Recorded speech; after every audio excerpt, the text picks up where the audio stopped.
સુસ્વાગતમ મિત્રો. ધોરણ 10ના ગણિતમાં દ્વિચલ સુરેખ સમીકરણ યુગ્મ પ્રકરણમાં આપણે સમીકરણ યુગ્મને ઉકેલવા માટે આલેખ, આદેશ અને લોપની એમ 3 રીતોનો અભ્યાસ કર્યો. હવે કેટલીક વ્યવહારુ પરિસ્થિતિઓમાં આ દ્વિચલ સુરેખ સમીકરણ યુગ્મ કઈ રીતે મદદરૂપ થાય છે એ ચકાસવા આપણે એક ઉદાહરણ લઈએ. આજનો પ્રશ્ન છે, બે વ્યક્તિની માસિક આવકનો ગુણોત્તર 9:7 છે અને માસિક ખર્ચનો ગુણોત્તર 4:3 છે. જો દરેક વ્યક્તિ માસિક રૂપિયા 2000ની બચત કરે તો તેમની માસિક આવક શોધો. અહીં આપણે બે વ્યક્તિની માસિક આવક અને ખર્ચના ગુણોત્તરો આપેલા છે અને બંને વ્યક્તિઓ માસિક 2000ની બચત કરતા હોય તો આપણે તેની માસિક આવક શોધવાની છે. તો ચાલો શરૂ કરીએ. સૌપ્રથમ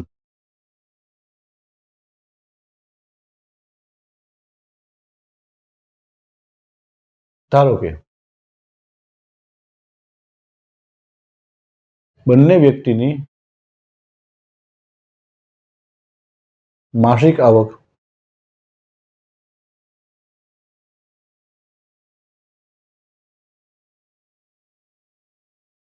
અનુક્રમે, જો આપણે આવકને ચલ x કહીએ તો ગુણોત્તર 9:7 છે એટલે પ્રથમ વ્યક્તિની 9x અને બીજા વ્યક્તિની 7x. તેમજ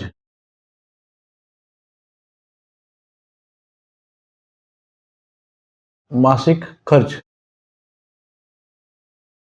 જો આપણે ખર્ચને ચલ y તરીકે લઈએ તો ગુણોત્તર 4:3 પરથી પ્રથમ વ્યક્તિનો માસિક ખર્ચ રૂપિયા 4y અને બીજા વ્યક્તિનો 3y છે.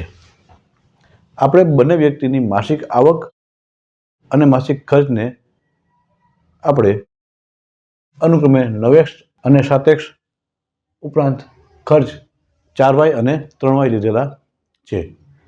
અહીં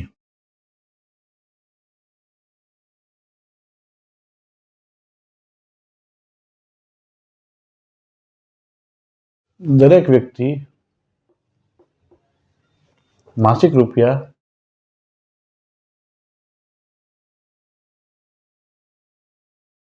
2000ની બચત કરે છે.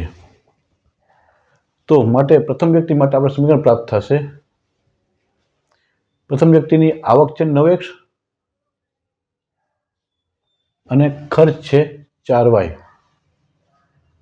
જો આ બેની આપણે બાદબાકી કરીએ તો બચત મળશે રૂપિયા 2000. તેમજ બીજા વ્યક્તિ માટે માસિક આવક છે 7x અને માસિક ખર્ચ છે 3y. એનો તફાવત લઈએ તો મળશે આપણે રકમ રૂપિયા 2000 બચત તરીકે. આ બંને સમીકરણોને અનુક્રમે આપણે ક્રમ 1 અને ક્રમ 2 થી ઓળખાવીએ. હવે આપણે જોઈ શકીએ છીએ કે દરેક ચલના સહગુણકો ભિન્ન છે.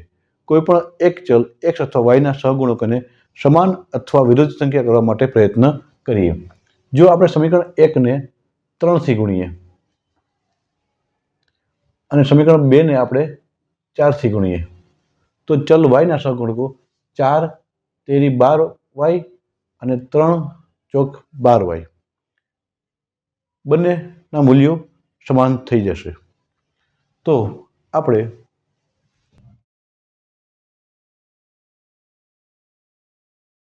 સમીકરણ 1 ને 3 વડે ગુણી અને સમીકરણ 2 ને 4 વડે ગુણી બાદબાકી કરતા. સૌપ્રથમ આપણે સમીકરણ 2 ને 4 વડે ગુણીએ તો 7 ચોક 28 x માઇનસ 3 ચોક 12y બરાબર 2 ચોક 8000 અને સમીકરણ 1 ને આપણે 3 વડે ગુણતા જઈએ તો 9 તેરી 27 x 4 તેરી 12 માઇનસ 12 y બરાબર 2 તેરી 6 હવે આ બંને સમીકરણનો આપણે બાદબાકી કરવા માટે બીજા સમીકરણની આપણે નિશાની બદલાવીએ. 27x ધન છે તો ઋણ કરીએ, 12y ઋણ છે તો ધન કરીએ, 6 ધન છે તો ઋણ કરીએ. હવે 28x ઓછા 27x તો મળશે x minus 12y plus 12y cancel થઈ જશે. 8000 ઓછા 6000 મળશે આપણે 2000 માટે આપણે x ની કિંમત મળે છે 2000. હવે આપણે માસિક આવક શોધવાની હોવાથી માસિક આવક પ્રથમ વ્યક્તિની 9x અને બીજા વ્યક્તિની 7x છે તો પ્રથમ વ્યક્તિની માસિક આવક બરાબર 9x બરાબર x ના સ્થાને મૂકીએ આપણે 2000 તો મળશે 9 દુ 18000 અને બીજા વ્યક્તિની